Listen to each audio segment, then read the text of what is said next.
안녕하세요. 이번 시간에는 기획의 정석, 목적과 목표에 대해 함께 살펴보겠습니다. 흔들리지 않는 방향 설정과 구체적인 성과 달성을 위한 가이드가 될 것입니다.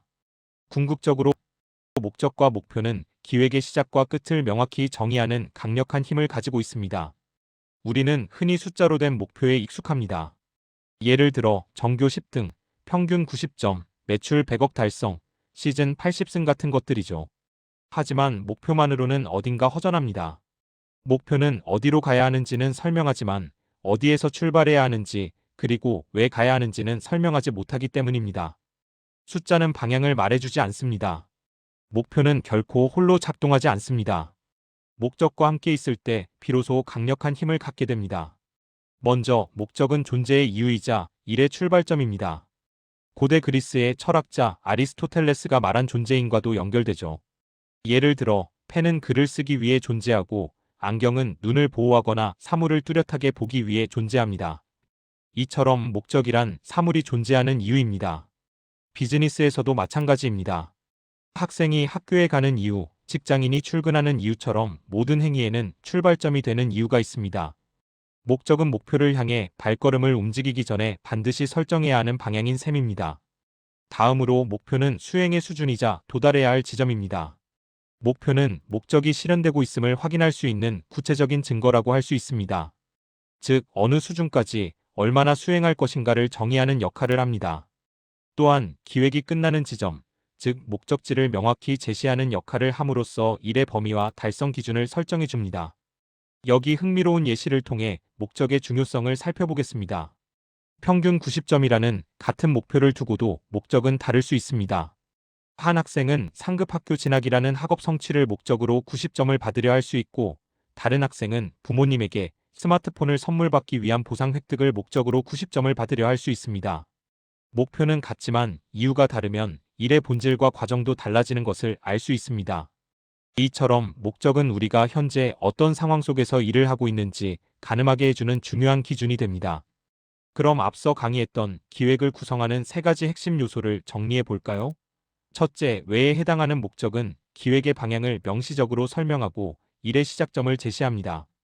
둘째, 어떻게에 해당하는 목표는 수행의 수준을 설명하고 일의 끝점을 정의합니다.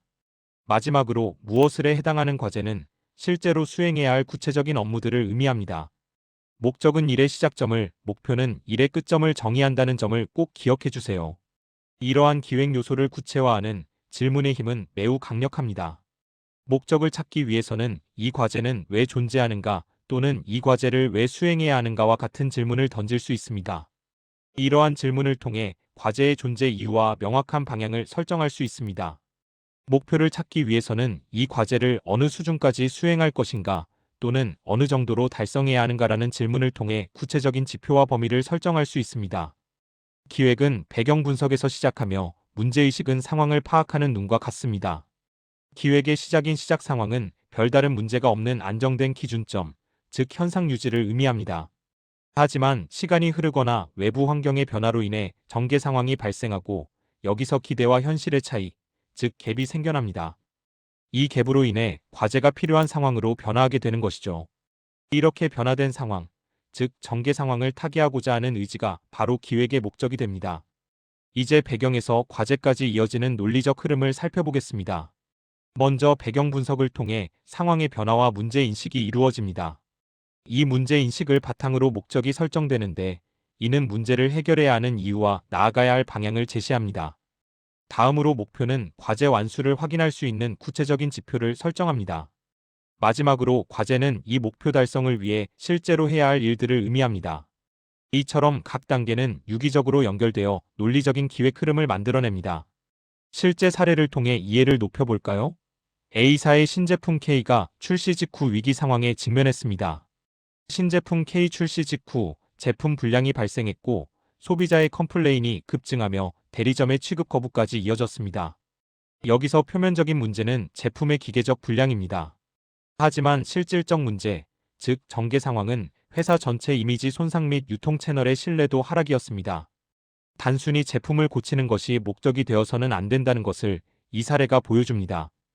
이 사례에서 만약 잘못된 접근을 했다면 어땠을까요? 목적을 수리로 잡고 목표를 불량률 0%로 설정한 뒤 과제를 부품 교체로만 진행했다면 결과는 신뢰 회복 불가능이었을 것입니다. 하지만 올바른 전략적 접근은 달랐습니다. 목적을 시장과 유통 채널의 신뢰도 회복으로 재설정했습니다. 이에 따라 목표는 시장 점유율 10% 회복이나 평판 지수 90% 달성과 같이 더 넓고 전략적으로 바뀌었죠. 그리고 과제는 단순 수리가 아닌 대체품 신속 출시 혹은 신제품 수준의 보상으로 확장되었습니다. 목적이 바뀌면 목표와 과제, 그리고 최종 결과까지 완전히 달라지는 것을 명확히 알 수 있습니다. 결국 목표가 일의 범위를 결정하게 됩니다. 만약 목표가 단순 불량 해결이었다면 개량품 출시와 같은 비교적 낮은 비용과 노력이 드는 스코프 A를 선택했을 것입니다. 하지만 목표가 신뢰 완전 회복이었다면 완전 신제품 수준의 대체품 출시와 같이 높은 비용과 노력이 드는 스코프 B를 선택해야 할 것입니다. 이처럼 목표의 높이가 투입해야 할 자원과 일의 범위를 명확히 한정한다는 것을 기억해야 합니다. 자, 그럼 이제 기획의 정석 체크리스트를 통해 여러분의 기획을 점검해 볼 시간입니다. 첫째, 배경 분석에서 시작 상황과 전개 상황을 명확히 구분했는가? 둘째, 목적에서 이 일을 해야만 하는 존재의 이유와 방향이 설정되었는가? 셋째, 목표에서 목적 달성 여부를 확인할 수 있는 구체적 지표와 수준이 있는가? 마지막으로, 과제에서 목표 수준에 맞는 일의 범위가 결정되었는가? 이 질문들을 통해 기획의 완성도를 높여보세요. 여러분, 속도보다 중요한 것은 방향입니다. 목적은 나아가야 할 방향을 잡고 목표는 그 방향 안에서 일의 범위를 정하며 과제는 이 모든 것을 수행하는 구체적인 행동을 의미합니다.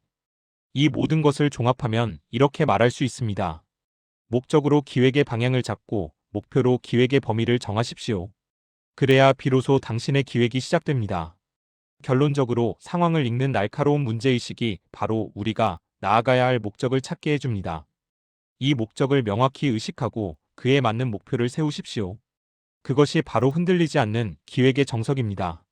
문제의식에서 시작하여 기획을 성공적으로 완수하시기를 바랍니다. 감사합니다.